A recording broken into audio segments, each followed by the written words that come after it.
Hi all, I have a beautiful, stunning and elegant Mikhail Tal game to show you in one of my favourite openings as well, the Kings Indian Defence. His opponent in this game, it was played in 1958 at a student Olympiad. You can find information about the student Olympiad on an excellent site called olympbase.org. So his opponent, Bulgarian, was representing Bulgaria, Bobotsov, very, very strong player. He was Bulgarian champion in the very year of this game, 1958. He was awarded the IM title 2 years later in 1960, GM title in 1961. He was Bulgaria's first Grandmaster.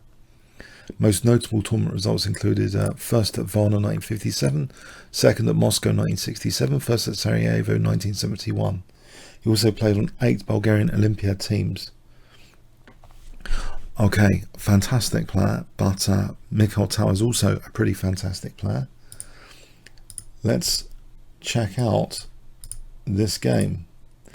And there's an interesting story about it as well, which I would like to relay. Bobotsov kicked off with d4. Tal chose on this occasion the Kings Indian Defence. So sometimes he played the Benoni, sometimes the Kings Indian, sometimes other stuff. Here we see the Saemish variation, so f3. It does slightly weaken the dark squares, make a note of that. But the idea is usually bishop e3, queen d2, sometimes castling queenside and playing to swap off this and open up the h-file, etc. So ready-made plan, castles. Knight ge2 is played here. c5, bishop e3, so white's for the moment supporting that d pawn instead of advancing it for the moment. Knight bd7, queen d2. a6, pretty standard mechanism for black. Try and potentially scare white away if he's going to castle queenside. It looks as though b5 could be dangerous at some point. White does castle queenside. Now instead of, you might think preparing b5 with rook b8 and b5, instead of that actually, the queen offers herself as a tactical target potentially on a5. You might think this is sometimes it can lead to a big mistake, especially after white's next move. There's a potential big mistake here in that potentially white is now threatening knight d5, because what white has done is taken his king away from this being check. So if queen takes d2, let me just show you actually. So here, Tal actually played b5. He didn't actually go straight into it. So the idea, he went straight into the idea. So knight d5. So it's as if he's gone into a trap. You know, if black now takes the queen, then knight takes e7 check is nabbing an important pawn. And white is just winning. This is just a crushing position. So that's a kind of trap to fall into. So has Tal fallen into a trap here? He's just casually played b5. Isn't this the whole point, that white's played king b1? So to kind of evict the queen back. There's some other choices here. But so what do you think happened in this position? Do you think Tal just retreated his queen? Or some other move? So this is the question. If I ask you to pause the video here, what would you consider playing in this position if you were Mikhail Tal? So trying to get into his mindset. And of course I've biased the whole thing by asking what you'd play here. I mean, you might have ruled out this whole idea earlier because of, you know, king b1 knight d5. You might be aware you don't want to set your queen up as a tactical target. But anyway, pause the video. What would you play here with black? Starting from now, 5 seconds to pause the video.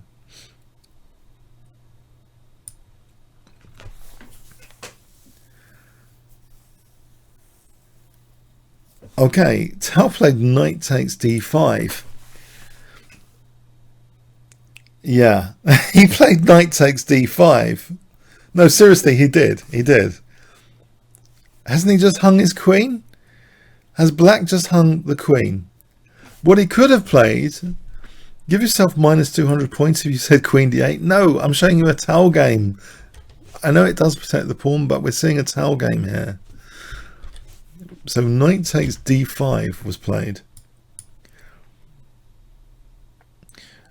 Now, if white doesn't want to accept the queen, then black could just take and maybe take on c4, or have a nice position anyway.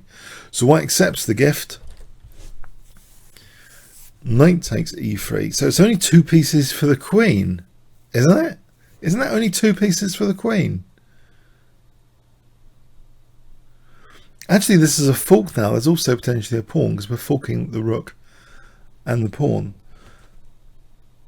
And there's an amusing story here, actually, because actually Bobotsov was actually watching Tal playing endless blitz in this line like the day before against apparently a player called Nikolai Padevsky.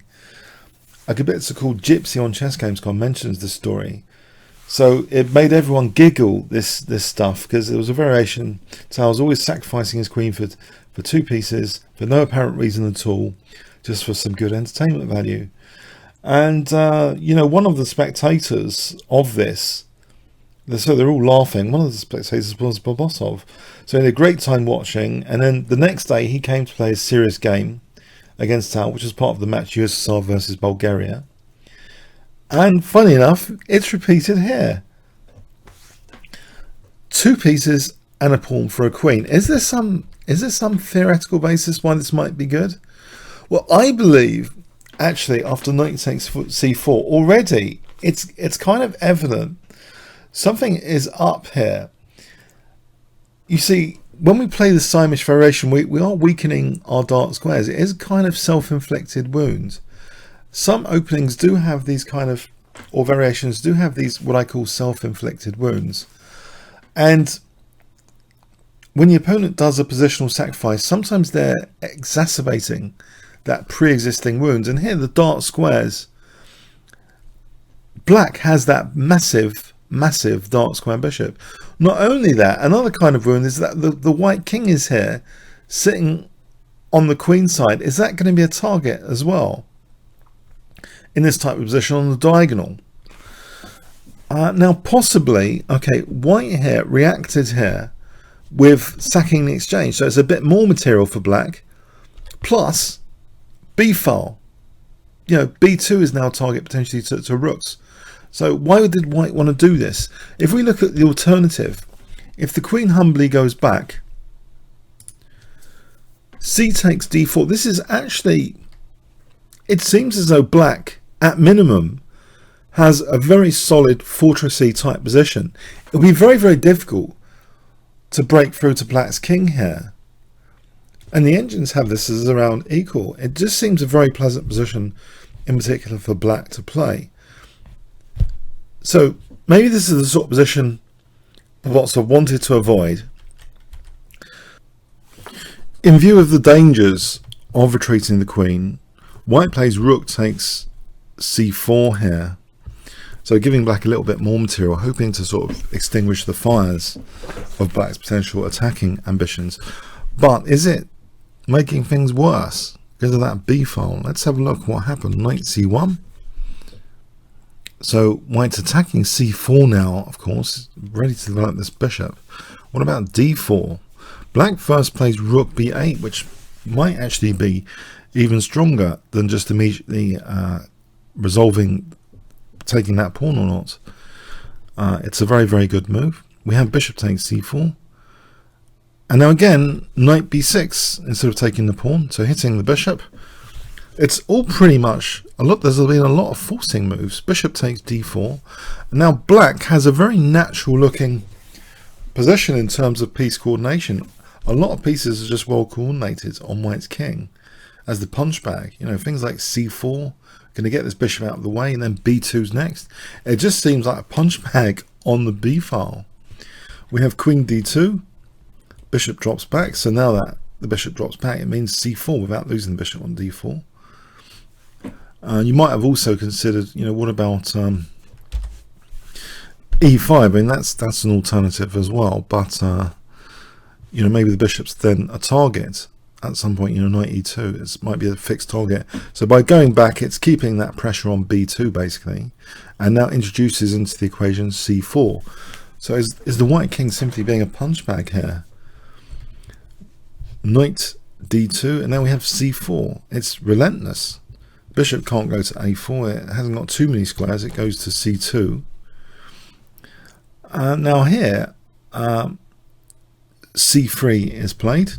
This is providing the c4 square for the knight. It's a very, very juicy square.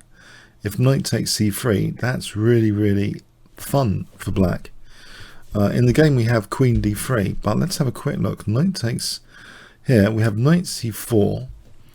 Then white's just losing material after queen c1. We can just take there, and it's a disaster, and then loses the queen. It's quite brutal, but it is a really brutal position. What are the alternatives in this position? On queen e1, this is not particularly nice after the check here. If king a1, rook takes c2, disaster total.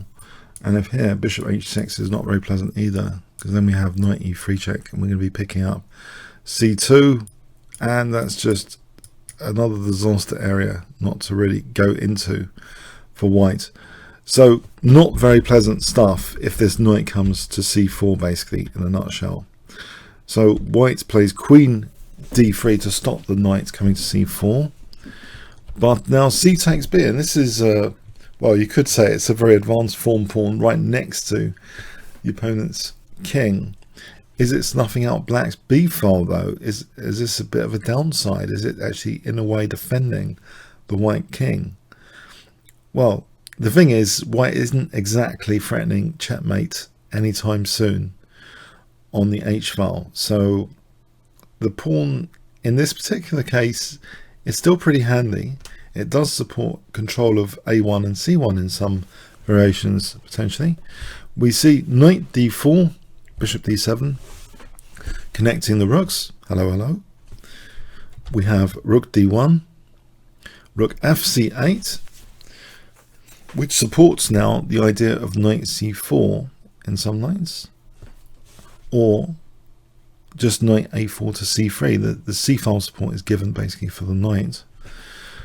So we have bishop b3 trying to discourage things, but at least knight c4 is stopped. Knight a4 though is played, so threatening things like knight c3 check to win an exchange. It's a bit unpleasant because even if the rook moves, it looks entirely unpleasant, this position in many respects. You can just imagine also, for example, if king takes here, then this diagonal is painful again at minimum, at absolute minimum, but it's a disaster area. So what white does is take that pesky knight off, but also let me show you knight e2 here just to defend c3, which is one of the top defensive suggestions from our engine friends. Bishop b5 is good. And then we can just win control of c3 by force here. So this is horrible. If queen takes, we just fork queen and king. So let's follow this through with bishop takes d1. This is just total disaster. Black will be a rook up after having to give up the queen. So that's not a good idea to kind of entertain with knight e2, this knight. So it's snapped off. This pesky knight is snapped off. Bishop takes, threatening the rook. White parries that with knight b3. In this position, by the way, rook d2 is not very good because of rook c1 checkmate. So we have knight b3. And now rook c3. That coordination point is very useful to potentially double rooks. Queen takes a6. But also, of course, just taking on b3 now is possible. That accentuates c1 because that was controlling c1, helping support c1. And now, can you guess? Simple move. Beautiful coordination. Black just plays rook bc8, threatening the lethal rook c1. If the king takes, then we've got a lovely discovered attack, which we use to immediately win the queen. No good. We just win the queen there. So white plays queen a3. And then we just have rook c1 check. So this is all over. Rook takes, and that's it. White resigned. Yeah, it's it's end of game. White can just get checkmated like this, for example. Black doesn't even need to go for the queen. Yeah, it's a magical game, and it's I think the basis of the magic here is the self-inflicted wounds from the opening, which are exacerbated by black's dynamic queen sacrifice. 2 pieces, but they're not just any 2 pieces. One was a dark square bishop, giving black potentially lethal, unchallenged dark square bishop here. No counterpart on the dark squares. White's king was also a fairly nice target to coordinate all black's pieces, whilst in the meantime there was absolutely no king safety issues for black during this game. It was all about black. Black was setting the agenda for everything. All the threats all the agenda was set by black in this game. White didn't basically seem to have much counterplay at all. The only major questionable move was sacking the exchange in kind of trying to extinguish fires, but setting off others instead. But it might have been better just to try and not sack the exchange on c4, which added to black's material a bit. But yeah, what a game, what a masterpiece of a game. It really it shows that this was pretty sound. It wasn't as if black was losing even by engine checking, but what it emphasizes is black's position was so easy to play, though. In practical terms, black's position was incredibly easy to play. Fantastically coordinated pieces, fantastic dark square play, fantastic king safety. So not true for white. Bad king safety, difficult to play, difficult to coordinate pieces, and just sitting there having to parry threats for most of this game. Yeah, wonderful game. I hope you enjoyed it and found it interesting and entertaining and instructive. Comments, questions, likes, all appreciated. Thanks very much.